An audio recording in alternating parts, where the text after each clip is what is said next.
வேலையில் மாற்றங்கள் தரக்கூடிய காலமாகும். உடல் உபாதைகள் தீர்க்குவது, எவ்வாறு நாம் வாழ்க்கை தரத்தை உயர்த்துவது, எந்த செயலும் எடுத்தாலும் தடை. விக்னேஸ்வராய நமக. வெற்றிவேல் முருகனுக்கு அரகரோகராம். அரகர நம பார்வதி பதையே. அரகர மகாதேவா. தென்னாடுடைய சிவனே போற்றி, எந்நாட்டவர்க்கும் இறைவா போற்றி போற்றி. உங்கள் அபிமான அனந்தலை வாழ் ஜோதிடர் வேலாயுதத்தின் நன்றி கலந்த வணக்கத்தை தெரிவித்துக் கொண்டு இந்த பதிவினை காண இருப்பது என்னவென்னா, செவ்வாய் பெயர்ச்சி பலாபலங்களை பார்க்க போகிறோம். இந்த செவ்வாய் பகவான் இதுவரைக்கும் ரிஷபத்தில் இருந்தாருங்க. 27/8/2024 முதல் 23/10/2024 வரை இதுவரைக்கும் ரிஷபத்தில் இருந்து வந்த செவ்வாய் பகவான் இடம்பெயர்ந்து மிதுனத்துக்கு இடம்பெயர் காலபுருஷ தத்துவத்துக்கு 3ஆம் இடத்துக்கு இடம்பெயர்கிறார் ஐயா. இதுவரைக்கும் சங்கடம் என்று சொல்லக்கூடிய அமைப்பில் எல்லாருமே இருந்தாங்க. அந்த சங்கடத்தை விட்டு குரு பகவானோடு இணைந்திருந்து அந்த செவ்வாய் பகவான் விடுபட்டு 3ஆம் இடம் என்று சொல்லக்கூடிய கம்யூனிகேஷன், அதாவது எல்லாருக்கும் நிம்மதி தரக்கூடிய இடம் என்று சொன்னால் அது காலபுருஷ தத்துவத்தில் 3ஆம் இடம் என்று சொல்லக்கூடிய காற்று ராசியில் செவ்வாய் பகவான் இடம்பெயரக்கூடிய காலமாக இருக்குது. இதுவரைக்கும் இல்லாத இருந்த அமைப்பு, அதாவது ஒவ்வொரு ராசிக்கும் எவ்வாறு பலாபலங்களை இந்த செவ்வாய் பகவான் அமர போகிறார்.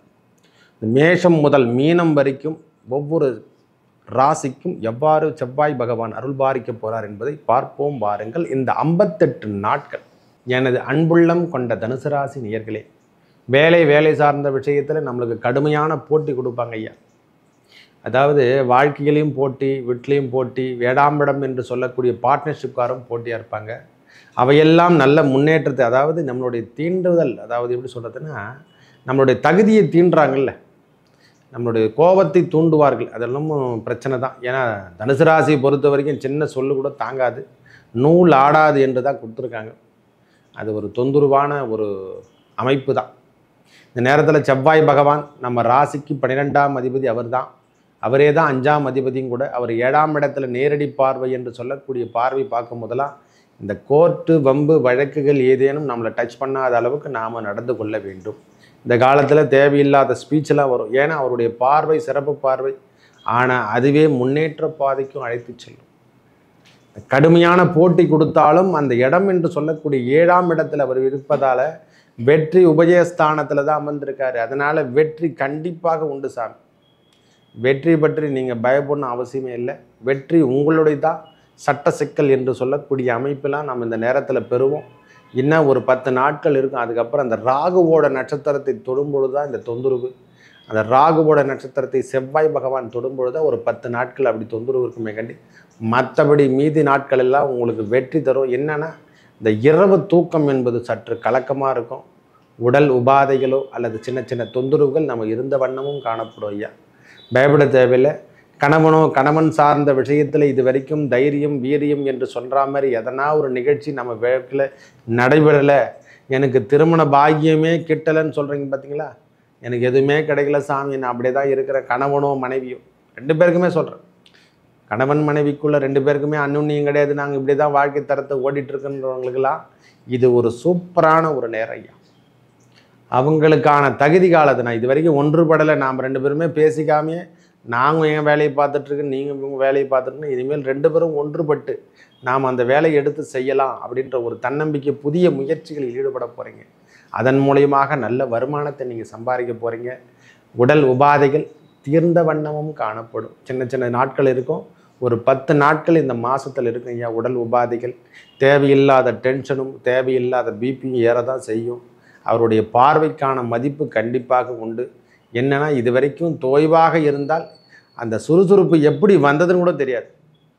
அதே காலத்திற்கேற்ற, நான் சொல்கிறது வயது மூப்பில் இருக்கவங்களுக்கு கொஞ்சம் உடல் உபாதைகள்லாம் தீர்த்து விட்டு தான் போகும். ஒரு 10 நாட்கள் இருந்து அதுக்கப்புறம் சரியாயிடும். வேலை அமைப்பில் இருந்து வந்த பிரச்சனைகள், இது வரைக்கும் வேலையில் தொந்தரவு பண்ணின்னு இருந்தவங்களுக்கெல்லாம் இனிமேல் வேலை சொந்தல வரவே வராது ஐயா. உங்களுக்கான கூடுதல் வருமானம் என்று கூட சொல்லலாம். அதனால தான் ப்ரொமோஷன் கூட உங்களுக்கு காத்துட்ருக்குன்னு நினைக்கிறேன். இந்த 58 நாட்களுக்குள்ளே உங்களுக்கு ப்ரொமோஷன் கண்டிப்பாக உண்டு. தனுசு ராசிக்காரங்களுக்கு வேலை, உயர்ந்த வேலைக்கு நாம் போகிறோம். பொதுத்துறை நிறுவனத்தில் ஒர்க் பண்ணுறவங்களாகட்டும், அரசாங்க தரப்பு ஒர்க் பண்ணுறவங்களாகட்டும், அரசாங்க தரப்பில் வேலை செய்கிறவங்களுக்கு இது ஒரு புதிய மாற்றம் என்று கூட சொல்லுவேன். தவறான விஷயத்தில் இந்த நேரத்தில் கையெடுக்காதீங்க. இது உன்னதமாகவே சொல்கிறேன். இந்த வீடியோவை பார்த்தீங்கன்னா பெரிய முன்னேற்றத்தை உங்கள் வாழ்வில் சந்திப்பீர்கள். நான் அதெல்லாம் தடையெல்லாம் விலகும் என்று இப்போ காலத்தின் முன்னதே சொல்கிறதுக்கான காலம் என்னென்னா, இந்த காலம் உகந்த காலமாக இருக்கும். சில விஷயங்கள் தவறான விஷயத்தை மட்டுமோ அல்லது வேலையை தேவையில்லாத விஷயம் இல்லைகள் என்று சொல்கிறோமில்ல, ஏன் அதை கூட எனக்கு சொல்கிறதுக்கு வரல, ஏன் இவ்வளோ நேரமாக முன்னேற்றம் எடுக்கிறேன், அந்த விஷயத்தில் இந்த நேரத்தில் எடுக்காதுங்க. நம்ம நேரடி பார்வையில் இருக்கும். செவ்வாய் பகவானுடைய பார்வை தண்டனை தரக்கூடிய காலமும் அதுவும் ஒன்று. தவறான விஷயம்தான். நீங்கள் நல்ல விதமாக நீங்கள் செயல்பட்டீங்கன்னா இங்கே யாருக்கும் பயப்படணும் அவசியம் இல்லை. அவரே முன்னேற்றத்தை கொடுத்துருவார். தொழிலை பெரிது லெவலுக்கு உங்களுக்கு கொண்டு செல்வார். ப்ரொமோஷன் கண்டிப்பாக உண்டு. அதனால தான் சொல்கிறது, வேறு ஒன்றுமே கிடையாது சுவாமி. மற்றபடி உங்களுக்கான தேவைகள் பூர்த்தி செய்யப்படும். எதிரிகள் இல்லாத வண்ணம் காணப்படுவீங்க ஐயா. ஒரு ஒரு பிரம்மாண்டத்துக்கு உங்கள்கிட்ட காணலாம். உங்களை கண்டாவே அஞ்சரா மாதிரியே இருக்கும். எதிரிகள்லாம் உன்னை கண்டாவே அஞ்சுவாங்க. நீங்கள் நேர்மையாக இருந்தீங்கன்னா, இல்லைன்னா ஏழ்மையாக நீங்கள் இல்லைன்னா உங்களை அஞ்ச வேண்டிய காலமாக, நீங்கள் அஞ்ச வேண்டிய காலமாக இந்த காலம் தென்படும். இருக்கிற உண்மையை சொல்லிவிடுறேன். ஏன்னா அது மாதிரி இந்த காலம் செவ்வாய் பகவான் 7ஆம் இடத்துக்கு செல்லும் பொழுதெல்லாம் உங்கள் வாழ்வில் புதிய மாற்றங்கள், புதிய புத்துணர்ச்சி தரக்கூடிய, அதாவது ஒரு மனுஷன் தெம்பா இது வரைக்கும் இல்லைங்க, நோய்வாய்ப்பட்டே கந்தங்க, என்னால் முடியலைங்க, நடக்க முடியலைங்கன்னு சொல்கிறவங்க கூட எழுந்து நடக்கக்கூடிய காலம். நானே தன்னம்பிக்கையோடு போயிட்டு அந்த ட்ரீட்மெண்ட்லாம் எடுத்துக்கிறேன், நானே செயல்படுத்துகிறேன், நானே சர்ஜரி செஞ்சுக்கிறேன் அப்படின்ற ஒரு எண்ணம் எல்லாம் உருவாகும். இந்த வயிறு சார்ந்த விஷயத்தில் சற்று உபாதைகள் வரும். மற்றபடி எந்த தொந்தரவும் உங்களை செய்யாதையா. அதனால் பெரிய முன்னேற்றத்தை காணலாம். கணவன் மனைவிக்குள் சற்று வேகம் எடுக்கும் என்று கூட சொல்லியிருக்கேன். இது வரைக்கும் நாம் செயல்படாமல் இருந்தால் அவரால் நம்மளை செயல்படுத்த முடியலனாலும் சரி, பார்ட்னர்ஷிப்காரால் நம்மளால் கொடுக்கக்கூடிய வேலையில் எதனா சரியாக செய்யணும்னா அந்த வேலை ஆட்கள் கூட நம்மகிட்ட வந்து சேரப்போகிறாங்க. அதன் மூலயமாக கூடுதல் வருமானத்தை நாம் பெறக்கூடிய காலமாக இந்த காலம் தனுசு ராசிக்கு வீட்டிருக்க போது பயப்படணும் அவசியமே இல்லை. இந்த செவ்வாய் பகவான் ஏற்றம் தரக்கூடிய அமைப்பு பெற போகிறாரு. உங்கள் ஏற்றம் தரக்கூடிய இடத்துல தான் இருக்கார். ஏன்னா அவர் தான் 5ஆம் அதிபதி. அவரை 7ஆம் இடத்துல வெற்றி உபஜயஸ்தானத்தில் இருப்பது பெரிய முன்னேற்றம். ஒரு மனுஷன் பெரிய லெவலில் வர்றது அது பெரிய உத்தியோகத்தை தரா மாதிரி தான் உங்களுக்கு கொடுக்கும். அதனால் நீங்கள் பயப்படணும் அவசியம் இல்லை. குழந்தைகள் வழி அவங்களால செல்வங்கள் நம்மளுக்கு சேரப்போகுது சுவாமி. திடீர் வருமானம், திடீர் அமைப்பு எல்லாம் நம்மளுக்கு ஏற்படுத்தி தரப்போகிறாரு. அதை சொன்னேன், ப்ரொமோஷனே தரப்போகிறாருன்னு சொல்கிறேன். அப்புறம் என்ன கிடையாது, இடமாற்றம் கொடுத்து ப்ரொமோஷன் உங்களுக்கு கொடுத்துருவார். நோய் நொடிகள் ஒரு 5 நாள் 6 நாள் இருக்குது சுவாமி. அந்த 10 நாட்கள் கூட சொல்லலாம். எனக்கு தெரிஞ்ச வரைக்கும் இந்த தேதிக்குள்ளே ஒரு 10 நாட்கள் வந்து அப்புறம் விலகிவிடும். உங்களுக்கான நல்ல நேரம் என்று கூட சொல்லும். உங்களுக்கான காலமே இந்த காலம்தான் சுவாமி. நீங்கள் இதை பயன்படுத்திங்க. உங்கள் தன்னம்பிக்கை வளரவும், உங்கள் செயல் திட்டங்களை புதிய முயற்சிகளில் ஈடுபடுவதற்கான எண்ணங்களும் இப்பொழுது வந்து கொண்டிருக்கிறது என்று தான் சொல்லுவேன். நம்ம வேலையோ, வேலை சார்ந்த விஷயத்திலையோ, வண்டி வாகனத்திலையோ அதில் ஏற்பட்ட வந்த பிரச்சனைகள்லாம் இதன் மூலியமாக நாம் சரி செய்து கொண்டு பெரிய லெவலில் வரப்போகிறோம். நிலபுலம் சேர்க்கை பெறக்கூடிய காலமாகவும் இந்த காலம் இருக்க பெறும். ரொம்ப தனுசு ராசிக்காரங்களாம் ரொம்ப ஆழ்ந்த சிந்தனைக்கு போயிடுறாங்க. எப்போ பார்த்தாலும் கொஞ்ச நேரம் நல்லா கலக்கலப்பாக இருப்பாங்க, அப்புறம் பார்த்தா ஆழ்ந்த சிந்தனைக்கு போயிடுவாங்க. அந்த சிந்தனையெல்லாம் மாறி பெரிய முன்னேற்றத்தை கொடுக்க போது இந்த செவ்வாய் பெயர்ச்சி.